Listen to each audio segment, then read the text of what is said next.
I'm Andy Fickman.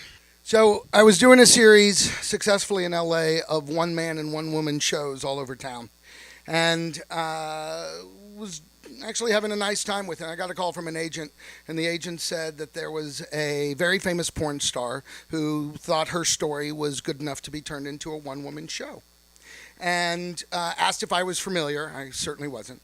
I did some research, as all good directors do, for 37 minutes, and she really was fantastic. She was Maggie Smith of porn.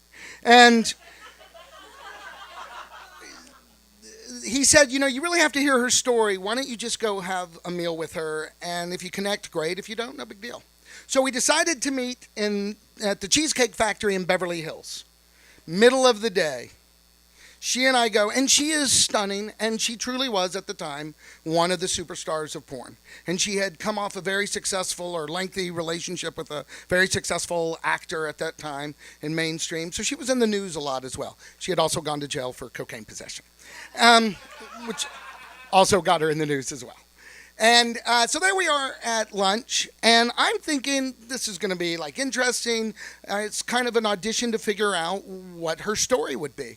And I begin to ask her questions. Tell me a little bit about yourself. It's all pretty dry. I mean, it's all very like, oh, I moved out here from Nebraska, and you know, like everybody, just following my dream. And pretty much I began to realize if I put the word porn on every sentence she said, it started making, I'm following my dream to do porn. I'm wanting to get the best roles in porn. And I started thinking, all right, I still don't know if there's something interesting here. But what I noticed was the people looking at her. I assumed they weren't recognizing me, and perchance they were recognizing her. And there was a family sitting at the table right next to us, a heavy-set gentleman, his heavy-set wife, and two soon-to-be heavy-set children. They were having each the Chicken Little platter. If you've been to the Cheesecake Factory, you know what I'm talking about. I was also having the Chicken Little platter. Because when they brought that, I was like, that looks good. Sure, I'm eating with a porn star, but bring out the mashed potatoes. So the gentleman who was a tourist based on all the bags, nobody goes to Beverly Hills and buys that much crap. He's a tourist. He was looking at her repeatedly. And then he was whispering to his wife and looking at her. They were literally right here. And I can see she's aware of it, but she's not saying anything. Finally, the woman, in between a bite of mashed potatoes, leaned over and she says, excuse me. My husband recognizes you. And he says you're an actress. Now, the porn star, being actually incredibly polite, was like, oh, no, not really. Goes back to her meal. The woman's like, no. He says he recognizes you.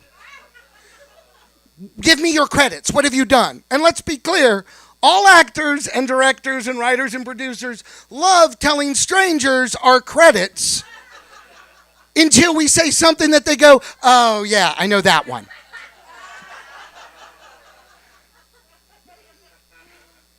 She again pushes it off. No, I'm serious. You've never seen me. At which point, the heavy-set woman said, well, I guess you're such a famous Hollywood important person that you can't indulge my husband and our children who are visiting to your great city. Ooh, you're such an important actress. You can't tell us your credits. At which point, louder than she had been the entire meal, she turned and said, I was in Cum Guzzler 7, Fist Fuckapalooza, and Ass Munch. Perhaps your husband remembers me from one of those. At which point the woman and her soon-to-be fat and in therapy children grabbed her soon-to-be dead husband, and they left. And I turned to what would become my friend, the porn star, and I said, finally, I know what the show is. That was the worst or maybe the best porn audition ever.